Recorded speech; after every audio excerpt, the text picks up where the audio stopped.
Congratulations on the new role. What's your initial thoughts on getting the job full time? I'm delighted. I'm delighted that it's got sorted now and we can move forward. Importantly, make sure that we start putting results on the table. But to be working for this club and be in charge of it is a great honour for me as well. It's got great history and tradition, and as I've said numerous times, there's a lot of good people around the football club that we owe performances to. How key is continuity, given you've been here previously, you've been caretaker for the last couple of weeks, in terms of knowing exactly what you've got in front of you? I suppose it gives me a little bit of an advantage. When I'm in Oldham, you don't know the players, you don't know the staff, you don't know the background of what's been going on. So it gives me a little bit of a head start to it already. I know the vast majority of the players really well, and I know what's needed. Taking that step up to become permanent manager, being an assistant here as well, is that an easy step to take? I think it is, yeah. I took a lot of the training, and with both previous managers have both let me take a lot of the stuff. So I'm used to that. I dealt with plenty of issues at Oldham, and you soon learn very quickly on the job. But no, I don't see a problem that there's not loads of change from what I've done in the last 2 weeks. We tried to put a structure in place where we're hard to beat and stop conceding goals, and we continue to do that to make sure we stay in this division. Have you spoken to Mark McGee about taking the job permanently? Has he offered his congratulations? Yeah, I haven't spoke to Mark since yesterday evening when I actually signed the contract, but I spoke to him in depth on Tuesday morning. Offering me his advice and obviously best wishes, hoping I got the job. So it's with Mark's blessing we do this, and I'll give it my absolute best shot to turn the football club around again. Your immediate remit is simple as keeping the club in this division. Yeah, basic. Keep the club in the division. That's the be all and end all at this moment in time. We'll worry about things after that there, and we'll make plans for going forward after that. At this time, we can't sign any other players, so we have to deal with what we've got. We have to deal with the injury situation we've got and rectify that and make sure we get through to the end of the season. Having been a number 2 here, what are you now going to do with regards to your number 2? James is obviously here. Is that going to stay? Would you prefer to bring in your own number 2? No, James is contracted at the end of the season as well. So me and James will work together until the end of the season. I'm conscious of making sure there's an identity at the football club, of which there is. We have a lot of boys that have been here a long time, so we need to retain that as well. You mentioned the Oldham experience. I know it was difficult for various reasons. What were the main lessons that you think you learned and can take into this role? I have to be very careful with what I say. Obviously I'm under a compromise agreement with Oldham, so listen, it was difficult. The facts are out there. We didn't have a lot of professional players when I went there, and we signed 23 players in 4 weeks. So recruitment's massive. Recruitment is absolutely huge to the football club. That's not something we have to worry about at this immediate time, because we've got the hand we've been dealt now. We have to get players in shape and winning football matches, and if they show the quality and desire, especially the desire they've shown in the last 2 games, then we'll be okay. What other positive signs have you seen that this squad has got it in them to stay up in this season? I think you've got good characters. I think we have got good characters here. I've been at places involved at football clubs throughout my career where you have people that aren't pulling in the same direction. We've got people pulling in the same direction from the players, the staff, people in the background at the football club who really care for this place, and I think that gives you a good chance. What about your experiences, not only with Oldham but with Northern Ireland as well? How much has that developed you and made you ready for this role now?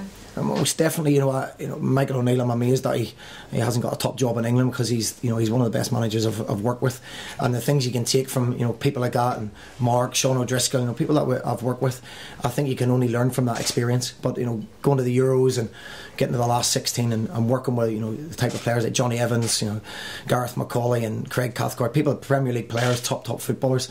You learn how to deal with those characters, you learn how to deal with their personalities, and we've got a few personalities here as well that we can deal with and manage, so I've no worries about that at all. How do you address the situation that you were in with the concession of loads of goals over a short period of time? Has that been the main emphasis for you over the last week or so? Most definitely. We did concede a lot of goals. I believe it was 27 in 10 games was the stats. So that was obviously a major problem. Sometimes the back four was very unsettled with a lot of young boys in there making individual errors. So we've worked a lot on it. I think the one thing I do is make sure the team's very organised. And that's, I think you can see in the last 2 games that they haven't been conceding them amount of goals. We conceded a goal in the last minute against Aberdeen, which was very frustrating. But we're hard to beat. We're going to be hard to beat, and that's our first and foremost how we set out. Did you have a choice of job here? Were you well down the road with other opportunities somewhere else? I originally came here for 3 months. You know, I probably wouldn't have came back as anybody else as assistant manager. I'd done that. I had that sort of piece of my career, and I wanted to manage. And I had a couple of other tentative opportunities in the summer that I looked at and were quite exciting. You know, but when you're asked to manage in the SPL, it's a super opportunity for a club like Motherwell that I know it was difficult to turn down.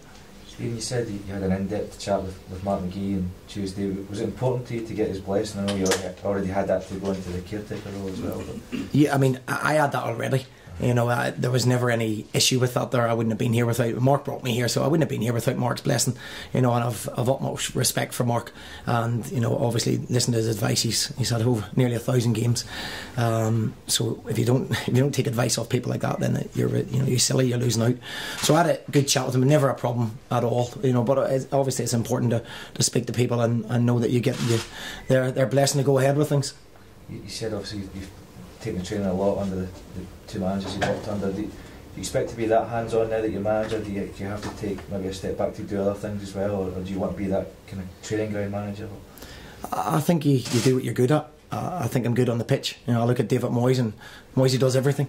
You know, and he hasn't done too bad for himself. So I don't think there's a right or wrong way to do it. If there's times where I have to step back, and you know, James, you know, takes a bit of the session, or Stevie Craigan steps in, takes little bits and pieces with individuals, and you know, we work as a team of staff, and that's how it'll be looked on a daily basis. Yeah, obviously the priority now is to stay up, as you say, and you've had to, you know, deal with injuries in defence as well as the amount of goals they were conceding before you took caretaker charge. Have you also got a kind of vision for the team in the long term in mind that you can maybe share with Motherwell fans for maybe next season and beyond? Yeah, of course. As you said, the priority is to stay up.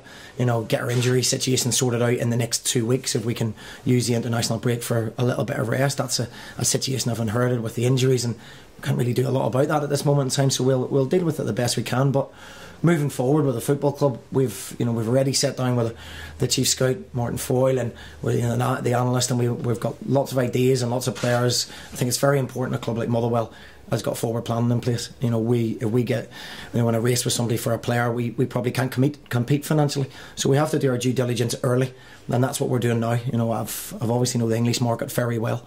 I'm also conscious that we make sure we retain a Scottish identity to it as well, which some teams maybe haven't in the past. So you know, we've got our finger on the button. You know, we know what we're looking at. I know that the side needs pace.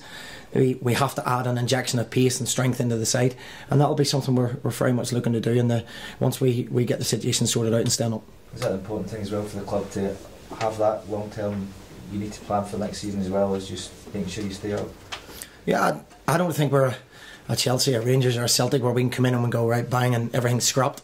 We don't have the financial clout to do that. You know, there has to be something in place where people are, you know, being put in place for the club to be successful. And for me, the manager has to fit into the club's ethos and possibly not the other way round at times. We haven't got the finances to do that and scrap everything and scrap all the players. There has to be an identity to the football club, how we play, how we recruit, and how we push our youth team forward.